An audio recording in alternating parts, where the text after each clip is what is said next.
ಎಲ್ರಿಗೂ ನಮಸ್ಕಾರ. ಯೂನಿವರ್ಸಲ್ ಚಾನಲ್ಗೆ ನಿಮ್ಮೆಲ್ಲರಿಗೂ ಸ್ವಾಗತ. ಗೈಸ್, ಬಿಗ್ ಬಾಸ್ ಮನೆಯಲ್ಲಿ ಕೊನೆಯ ವಾರದ ಕೊನೆಯ ಕಳಪೆ ಕಾವ್ಯರವರಾಗಿದ್ದಾರೆ. ಅವರಾಗೋದಕ್ಕೆ ರೀಸನ್ ಏನು ಅಂದರೆ, ಒಬ್ಬರು ಇಬ್ಬರು ಕೊಟ್ಟಿರೋದಲ್ಲ, ಮನೆಯ ಸದಸ್ಯರೆಲ್ಲ ಸೇರಿಕೊಟ್ಟಿರೋದು. ಅದರಲ್ಲೂ ಎಲ್ಲರೂ ಹೇಳ್ತಿದ್ದಾರೆ ಇವಳು ಇಲ್ಲಿವರೆಗೂ ಬರೋದಕ್ಕೆ ಡಿಸರ್ವಿಂಗೇ ಇರಲಿಲ್ಲ, ಆದರೂ ಕೂಡ ಇಲ್ಲಿವರೆಗೂ ಬಂದಿದ್ದೇ ಹೆಚ್ಚು. ಅದಕ್ಕೋಸ್ಕರ ಕೊನೆಯ ವಾರದ ಕೊನೆಯ ಕಳಪೆ ಇವರು ಜೈಲ್ಗೆ ಹೋಗಿರ್ಬೇಕು ಅಂತ ಕಾವ್ಯನ ಎಲ್ಲರೂ ಸೇರಿ ಕಳಿಸಿದ್ದಾರೆ. ನಿಜವಾಗ್ಲೂ ಕಾವ್ಯನ ಕೊಟ್ಟರೆ ಅದಕ್ಕೆ ರೀಸನ್ ಏನು, ಅದ್ರ ಹಿಂದಿನ ವಿಚಾರ ಏನು ಅಂತ ಮೊದಲಿಗೆ ಹೇಳ್ತಾ ಹೋಗ್ತೀನಿ ಬನ್ನಿ. ಕಾವ್ಯರು 3 ವಿಷ್ ಕೇಳಿರ್ತಾರೆ ಬಿಗ್ ಬಾಸ್ ಅವ್ರಿಗೆ. ಅಂದರೆ ನನ್ನ ತಮ್ಮ ಬರಬೇಕು, ಇನ್ನೊಂದು ಎಂಟರ್ಟೈನ್ಮೆಂಟ್ ಏನಾದರೂ ಸಿನಿಮಾ ಏನೋ ನೋಡಿರ್ಬೇಕು ಅಂತ ಹಾಕಿರ್ತಾರೆ ಅನ್ನೋ ಗೊತ್ತಿಲ್ಲ. ಇನ್ನು 3ನೇದು ನಾನು ಕಳಪೆಯಲ್ಲಿ 1 ನೈಟ್ ಇರಬೇಕು, ಕಳಪೆ ಬಟ್ಟೆಯಲ್ಲಿ ಜೈಲಲ್ಲಿ ಇರಬೇಕು, ಕಳಪೆ ಬಟ್ಟೆ ಹಾಕೊಂಡು ಅಂತ ಹೇಳಿರ್ತಾರೆ. ಸೊ ಅದೊಂದು ಎಕ್ಸ್ಪೀರಿಯೆನ್ಸ್ ಆಗಬೇಕು ನನಗೆ. ಈ ಮನೇಲಿ ಎಲ್ಲ ಆಗಿದೆ, ಅದೊಂದು ಎಕ್ಸ್ಪೀರಿಯೆನ್ಸ್ ಆಗಲ್ಲ ಅಂತ ಹೇಳಿರ್ತಾರೆ. ಅದಕ್ಕೋಸ್ಕರ ಬಿಗ್ ಬಾಸ್ ರವರೀಗ ಅವರ 3 ಆಸೆಯಲ್ಲಿ ಈ ಕಳಪೆ ಅನ್ನೋ ಒಂದು ಆಸೆನ ಈಡೇರಿಸಿದ್ದಾರೆ ಅಂತಲೇ ಹೇಳ್ಬೋದು. ಮೋಸ್ಟ್ಲಿ ಅವ್ರ ತಮ್ಮ ಬಂದಿದ್ರೆ ಇನ್ನೂ ಎಷ್ಟು ಟ್ರೋಲ್ ಆಗೋಗ್ತಾನೆ ಅಂತ ಏನೋ ಗೊತ್ತಿಲ್ಲ. ನೀನು ಕಳಪೆಗೆ ಹೋಗಮ್ಮ, ನಿನ್ನ ತಮ್ಮನ ಇನ್ನೊಂದ್ಸಲ ಕರ್ಸಲ್ಲ ಅಂದ್ಬಿಟ್ಟು ಕಳಪೆ ಕಳಿಸಿದ್ದಾರೆ ಈಗ ಕಾವ್ಯನ. ಅಂದರೆ ಸುಮ್ಮನೆ ಹೊಟ್ಟೋಗೋದಲ್ಲ, ಈಗ ಮನೆಯವರೆಲ್ಲ ರೀಸನ್ ಕೊಡಬೇಕು ಕಳಪೆ ಯಾಕೆ ಕಾವ್ಯ ಅಂತ. ಎಲ್ಲರೂ ಕೂಡ ಏನೇನೋ ರೀಸನ್ ಹೇಳಿದ್ದಾರೆ. ಗಿಲ್ಲಿ ಅಂತೂ ನಾನು ರಘು ಸರ್ ಕೊಡಬೇಕು ಅಂತಿದೆ, ಬಟ್ ಕಾವ್ಯ ಡಿಸರ್ವಿಂಗ್ ಇಲ್ಲ, ರಘು ಸರ್ಗಿಂತ ಸ್ವಲ್ಪ ಕಡಿಮೆ ಡಿಸರ್ವಿಂಗ್ ಇದ್ದಾರೆ. ಅದಕ್ಕೋಸ್ಕರ ನಾನು ಕಾವ್ಯ ಕೊಡ್ತಾಯಿದ್ದೀನಿ. ಅವಳು ಇಲ್ಲಿವರೆಗೂ ಬಂದಿದೆ ಹೆಚ್ಚು, ಆ ಥರ ಎಲ್ಲ ಹೇಳ್ಕೊಟ್ಟಿದ್ದಾನೆ. ಎಲ್ಲರೂ ಅದೇ ರೀಸನ್ನು, ಅವಳು ಸರಿಯಾಗಿ ಅಡುಗೆ ಮಾಡಿಲ್ಲ ಇಲ್ಲಿವರೆಗೂ ನಾನು ಬಿಗ್ ಬಾಸ್ ಮನೆಗೆ ಬಂದು ಎಲ್ಲ ಕೆಲಸನೂ ಮಾಡಬೇಕು, ಬಟ್ ಅವಳು ಯಾವಾಗಲೂ ಪೌಡರ್ ರೂಮ್ ಇದರಲ್ಲೇ ಮುಳುಗೋಗಿದ್ದಾಳೆ, ಈ ಥರ ರೀಸನ್ ಕೊಡ್ತಾ ಬಂದಿದ್ರು. ಸೊ ಹಾಗಾಗಿ ಇವಳನ್ನ ಕಳಪೆ ಕಳಿಸ್ತಾ ಇದ್ದೀವಿ ಅಂತ ಎಲ್ಲರೂ ರೀಸನ್ ಕೊಟ್ಟು ಕಳಪೆ ಕಳಿಸಿದ್ದಾರೆ. ನೀವು ನೋಡಿಲ್ಲ ಆಯ್ತು ಮಾಡ್ಕೊ, ಎಲ್ಲರೂ ಹೇಳಿ ಈ ಥರ ರೀಸನ್ ಕೊಟ್ಟು ಕಳಪೆ ಕಳಿಸಿದ್ದಾರೆ ಅಂತಲೇ ಹೇಳ್ಬೋದು.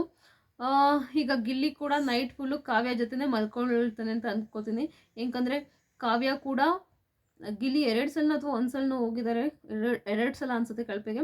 2 ಸಲ ಕಳಪೆಗೆ ಹೋದಾಗೂ ಕಾವ್ಯ ಅಲ್ಲೇ ಮಲ್ಕೊಂಡಿದ್ಲು ಆಚೆಗಡೆನೆ. ಅದೇ ಒಂದು ಫ್ರೆಂಡ್ಶಿಪ್ ಅಂದರೆ, ಅದೇ ಪ್ಯೂರ್ ಬಾಂಡ್ ಅಂದರೆ. ಗಿಲ್ಲಿ ಆಡ್ಕೊಳ್ತಿದ್ದ, ಯಾವುದೋ ಒಂದು ಸಾಂಗ್ ಕೂಡ ಆಡ್ತಿದ್ದ, ನಿನಗೆ ಯಾಕೆ ಬೇಕೈತಿ ಎಂತೆಂಥನೂ ಆಸೆ ಕೇಳಿದ್ದೀನಿ, ಇದು ಯಾವುದೇ ಈ ಆಸೆ ಕೇಳ್ಕೊಂಡಿದ್ಯಾ ನೀನು, ಕಳಪೆಗೆ ಹೋಗೋದು ಇಟ್ಕೊಂಡಿದ್ಯಲ್ಲ ನೀನು ಅಂತ ನಗ್ತಿದ್ದ ಅವಳನ್ನ ಆಡ್ಕೊಂಡು. ಅಲ್ಲ, ಕಳಪೆಗೆ ಹೋಗೋದೊಂದೆಲ್ಲ ಒಂದು ಆಸೆನ, ಯಪ್ಪ ಇನ್ನು ಎಂತೆಂಥ ಆಸೆ ಇಟ್ಕೊಂಡಿದ್ಯಾ ನೀನು ಅಂದ್ಬಿಟ್ಟು ಕಾವ್ಯಗೆ ರೇಗಿಸ್ತಿದ್ದ. ಒಟ್ಟಿನಲ್ಲಿ ಅವಳ ಜೊತೆ ಹೋಗಿ ಮೋಸ್ಟ್ಲಿ ಅಲ್ಲೇ ಕೂತ್ಕೊಂಡು ಮಾತಾಡ್ತಿದ್ದ. ನಾನು ಅಶ್ವಿನಿ ಮೇಡಮ್ ಎಲ್ಲ ಅಲ್ಲೇ ಕೂತಿದ್ರು ಸೋಫಾ ಮೇಲೆ. ಇವನು ಅವಳನ್ನ ಜೈಲಲ್ಲಿ ಕಳಿಸ್ಬಿಟ್ಟು ಕೀ ಹಾಕೊಂಡು ಲಾಕ್ ಮಾಡ್ಕೊಂಡು ಬಂದು ಅವನು ಅಲ್ಲಿ ಬಿನ್ ಬ್ಯಾಗ್ ಮೇಲೆ ಕೂತ್ಕೊಂಡ. ಸೊ ನೈಟೆಲ್ಲ ಮೋಸ್ಟ್ಲಿ ಗಿಲ್ಲಿ ಕೂಡ ಅಲ್ಲೇ ಇರ್ತಾನೆ ಅಂತ ನಾನು ಅಂದ್ಕೊಳ್ತೀನಿ.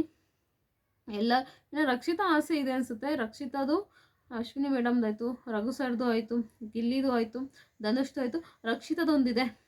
ರಕ್ಷಿತಾದು ಇವ್ರು ಬಂದಿದ್ದಾರಲ್ಲ ಅವಳು ಒಂದು ಎಂಟರ್ಟೈನ್ಮೆಂಟ್ ಮಾಡಬೇಕು ಕಾಮಿಡಿ ಇದ್ದು ಅಂತ ಹೇಳಿದ್ಲಲ್ಲ, ಮೋಸ್ಟ್ಲಿ ಅದಕ್ಕೆ ಗಿಲ್ಲಿ ಅವರು ಟೀಮ್ ಕೂಡ ಕಳಿಸಿದ್ದಾರೆ. ನೀವು ನೋಡ್ಬೋದು.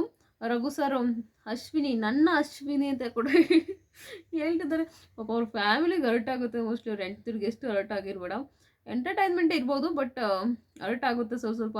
ಒಂದೊಂದ್ಸಲ ರಘು ಸರ್ ತುಂಬ ಚೆನ್ನಾಗಿ ಕಾಣ್ತಾ ಇದ್ದೀರಿ ಇವತ್ತು ನೀವು ಅನ್ನೋದು ಇರ್ಬೋದು. ಅಶ್ವಿನಿ ಅವ್ರಿಗೆ ಎಲ್ಲೋ ಕಡೆ ಅವ್ರ ಮಿಸ್ಸಸ್ ನಿಜವಾಗ್ಲೂ ಹರ್ಟ್ ಆಗುತ್ತೆ.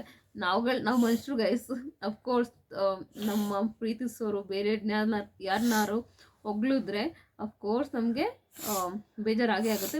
ಅದೇ ರೀತಿ ಅವ್ರ ಹೆಂಡ್ತಿಗೂ ಆಗ್ತಿರುತ್ತೆ ಮನಸ್ಸೊಳಗಡೆ. ಈ ಕಡೆ ಹೇಳ್ಕೊಳಕ್ಕಾಗಲ್ಲ, ಅದೊಂದು ಎಂಟರ್ಟೈನ್ಮೆಂಟ್ ಫೀಲ್ಡ್ ಬಿಗ್ ಬಾಸ್ ಮನೆ ಅಂದಾಗ.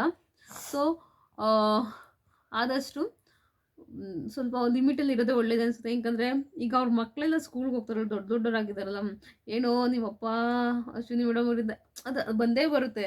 ಸೊ ಹಾಗಾಗಿ ಸ್ವಲ್ಪ ಇದರಲ್ಲಿದ್ರೇ ಒಳ್ಳೇದು ರಘು ಸರ್ಗೆ. ಏನು ರಘು ಸರ್ ಇವ್ರಿಗೆ ಅಶ್ವಿನಿ ಮೇಡಮ್ ತಮ್ಮ ಬಂದು ಹೊಗಳಿದ್ದು ಏನೋ ಅವ್ರ ಕೈ ರುಚಿ ಎಲ್ಲ ತಿನ್ಕೊಂಡು ಹೋದ್ರು. ಏನು ನಡೀತೆ ಬಿಗ್ ಬಾಸ್ ಮನೇಲಿ, ಏನೋ ಧ್ರುವಂತವ್ರು ಹೇಳ್ದಂಗೆ ಆಗ್ತಿರೋ ಹೀಗಿದೆ. ಪಾಪ ಮದುವೆ ಆಗಿದೆ, ಬಟ್ ಆ್ಯಕ್ಚುಲಿ ರಘು ಸರ್ ಸಿಕ್ಕಾಪಟ್ಟೆ ಬ್ಯೂಟಿಫುಲ್ ಆಗಿದ್ದಾರೆ ಅಂತಲೇ ಹೇಳ್ಬೋದು. ಅಂದರೆ ಆಳ್ಕೆನೆ ಇದ್ದಂಗಿದ್ದಾರೆ. ಮಗ ಕೂಡ ಹಂಗೆ ಇದ್ದಾರೆ, ಹೆಂಡತಿ ಕೂಡ ಹಂಗೆ ಇದ್ದಾರೆ, ಚೆನ್ನಾಗಿದ್ದಾರೆ. ಅಶ್ವಿನಿ ಮೇಡಮ್ ಕೂಡ ಚೆನ್ನಾಗಿದ್ದಾರೆ. ಆ ಏಜಲ್ಲಿ ಆ ಸ್ಟ್ರೆಂತ್ ಇದೆಯಲ್ಲ, ಸೂಪರ್ ಅಂತಲೇ ಹೇಳ್ಬೋದು. ನಿಮಗೆ ಕಾವ್ಯ ಕಳಪೆ ವಿಚಾರದ ಬಗ್ಗೆ, ಗಿಲ್ಲಿ ವಿಷಯದ ಬಗ್ಗೆ, ಅವರಿಬ್ಬರು ಫ್ರೆಂಡ್ಶಿಪ್ ಬಗ್ಗೆ ಏನು ಅನಿಸುತ್ತೆ ಅಂತ ದಯವಿಟ್ಟು ಕಮೆಂಟ್ ಬಾಕ್ಸಲ್ಲಿ ಕಮೆಂಟ್ ಮಾಡಿ. ಪೂರ್ತಿ ವಿಡಿಯೋ ನೋಡೋದಕ್ಕಾಗಿ ಧನ್ಯವಾದಗಳು. Thank you so much.